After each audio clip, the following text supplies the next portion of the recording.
গুনাহগারের জন্য যে কেমন জাহান্নামের আগুন।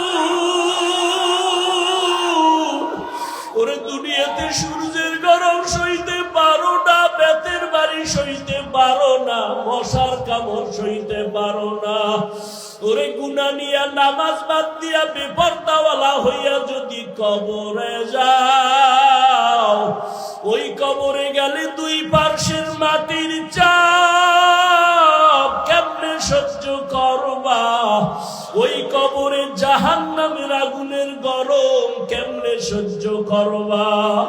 হাসরের ময়দানে সূর্যের গরমে মাথাটা টাস টাস করিয়া ফাটিয়া যাবে, জাহান্নামের আওয়াজ।